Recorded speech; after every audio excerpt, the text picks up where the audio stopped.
भारतीय सिनेमा में कुछ कलाकार ऐसे हैं जिनकी आवाज़ ही पहचान है।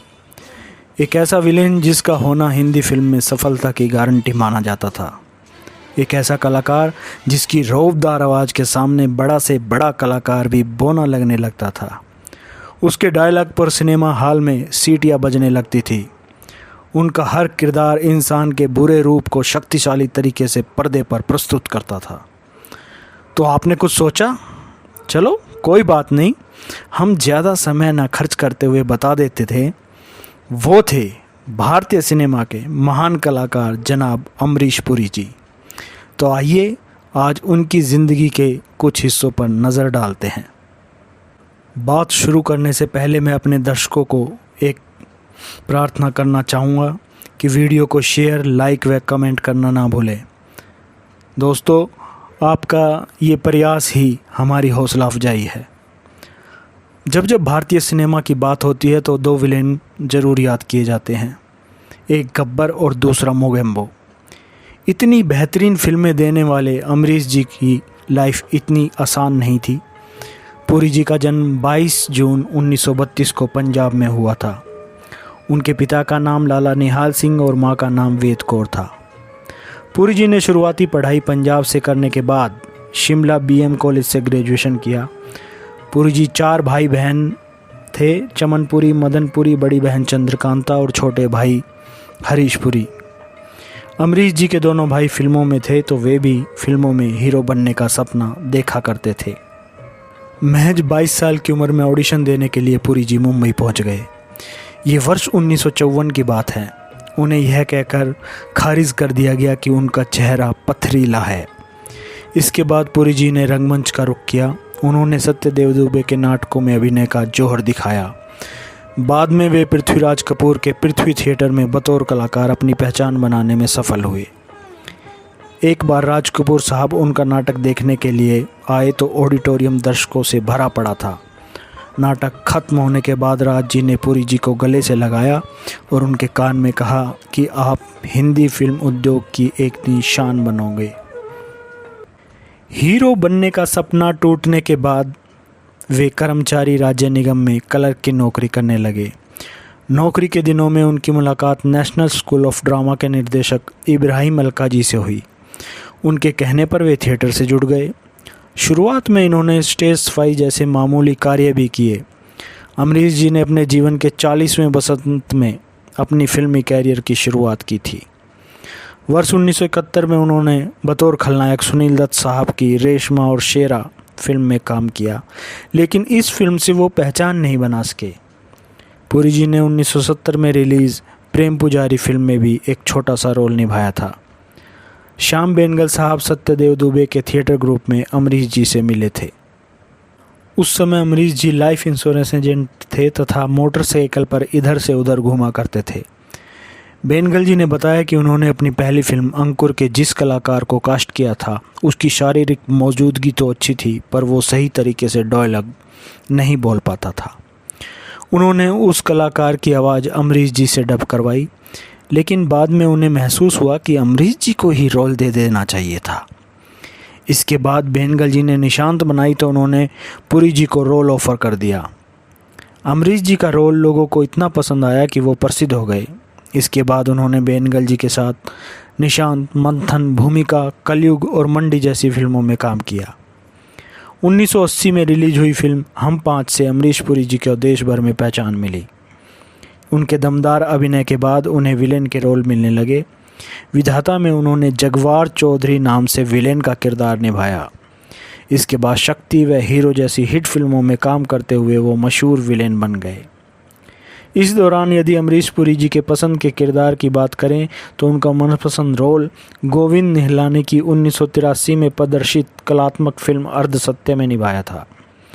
इस फिल्म में उनके सामने थिएटर योद्धा ओम पुरी जी थे। 1986 में रिलीज सुपरहिट फिल्म नगीना में उनके द्वारा निभाया गया सपेरे का किरदार आज भी लोगों के हृदय पटल पर अंकित है। फिल्मों में रोल मिलने के बाद उन्होंने अपनी नौकरी छोड़ दी। पुरी जी के कैरियर का टर्निंग पॉइंट आया साल 1987 में। मासूम फिल्म की सफलता से उत्साहित शेखर कपूर बच्चों पर केंद्रित एक फिल्म बना रहे थे। जो कि एक अदृश्य आदमी इनविजिबल मैन पर आधारित थी। इस फिल्म में नायक के रूप में अनिल कपूर जी का चयन हो चुका था, जबकि कहानी की मांग को देखते हुए एक ऐसे खलनायक की तलाश थी जो पर्दे पर बहुत ही बुरा लगे। शुरुआत में इस फिल्म में अनुपम खेर काम कर रहे थे, बल्कि उनके साथ फिल्म की 60% शूटिंग पूरी हो चुकी थी, परंतु शेखर कपूर संतुष्ट नहीं थे, तो उन्होंने खलनायक के रोल के लिए अमरीश जी से संपर्क किया। पर अमरीश जी ने शुरुआत में कहानी सुनकर इनकार कर दिया। उन्हें दुविधा थी कि 60% फिल्म बन चुकी है और अब उन्हें रोल दिया जा रहा है। किसी तरह शेखर कपूर ने उनको मना लिया। निर्माता बोनी कपूर चाहते थे कि फिल्म में मोगेम्बो के लुक में कोई कमी नहीं छोड़ी जाए। इसके लिए उन्होंने रकम की कोई सीमा तय नहीं की और कॉस्ट्यूम डिज़ाइनर को आदेश दिया कि वो जो चाहे करें, लेकिन नया लुक बनाएं। कई रातों की मेहनत के बाद 25,000 रुपये में नया लुक तैयार हो गया। कॉस्ट्यूम का ज़्यादातर सामान इंग्लैंड से मंगाया गया था। जब लुक तैयार हो गया तो बोनी जी ने डिज़ाइनर को 1,000 रुपये बतौर इनाम दिया। फिल्म रिलीज के बाद ये किरदार अमरीश जी की पहचान बन गया। आज भी बच्चों की जुबान पर है, मोगेम्बो खुश हुआ। अपनी आत्मकथा में अमरीश जी ने लिखा है कि मोगेम्बो का किरदार हिटलर से मिलता जुलता था। ऐसे में इस किरदार में ढलने के लिए अमरीश जी 20 दिनों तक अंधेरे कमरे में बंद रहे थे। उन्होंने कई दिन तक दिन का उजाला नहीं देखा था। अमरीश जी ने हॉलीवुड फिल्मों में भी काम किया था। सबसे पहले वो 1982 में प्रदर्शित फिल्म गांधी में नज़र आए। 1984 की फिल्म इंडियाना जोन्स में पुरी जी ने मौला राम बाबा के किरदार में थे। इस फिल्म में उनकी नकारात्मक छवि दिखाई गई थी। भारतीय पंडित की गलत छवि दिखाने पर सेंसर बोर्ड को कड़ा ऐतराज़ था, जिसके कारण यह फिल्म भारत में रिलीज़ नहीं हुई। हालांकि इस फिल्म से पुरी जी अंतर्राष्ट्रीय कलाकार बन गए। इसके बाद स्टीवन स्पीलबर्ग ने उन्हें film Indiana Jones and the Temple of Doom में कास्ट किया। इसमें पुरी जी ने खलनायक के रूप में काली भक्त का किरदार निभाया। इस फिल्म के जरिए उन्हें अंतर्राष्ट्रीय ख्याति भी प्राप्त हुई।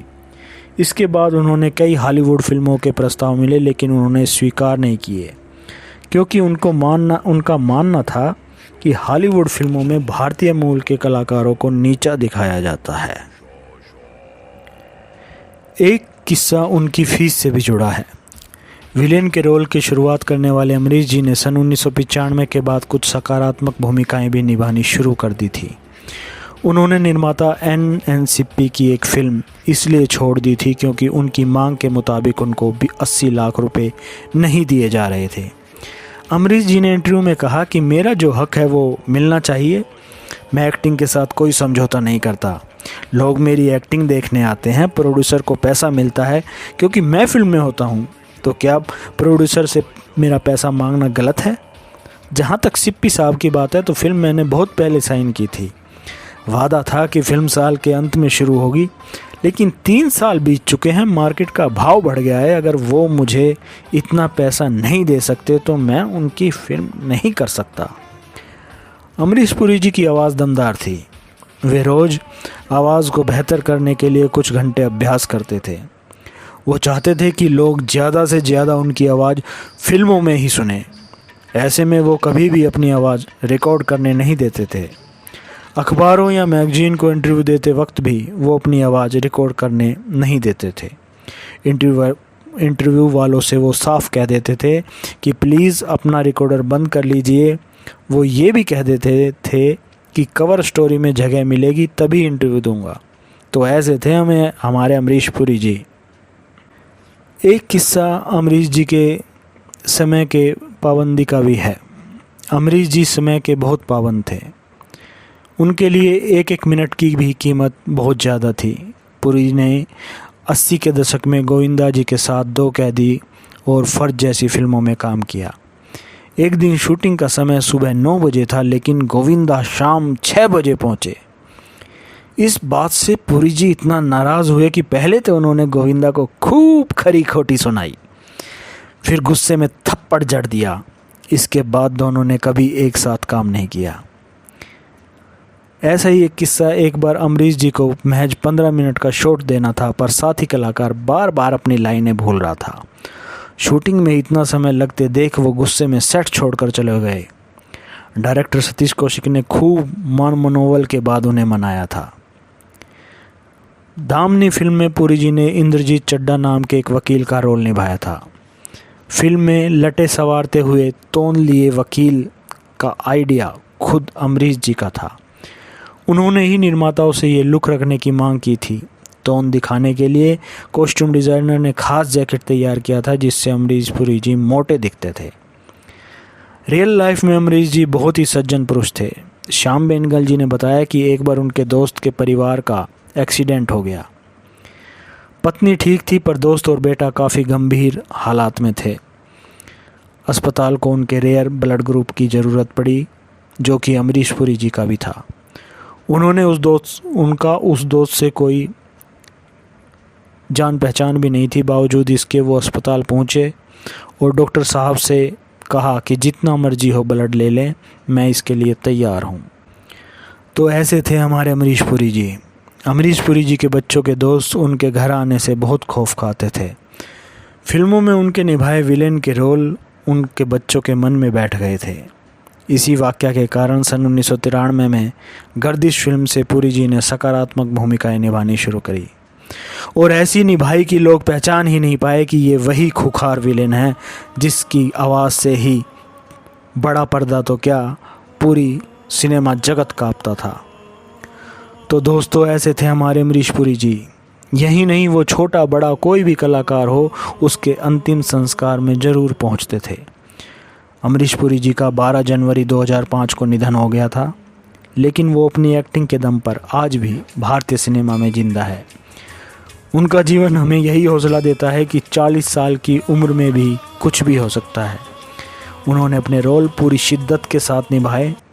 उनका हर किरदार उनकी एक्टिंग की बदौलत आज भी याद किया जाता है और आगे भी याद किया जाता रहेगा।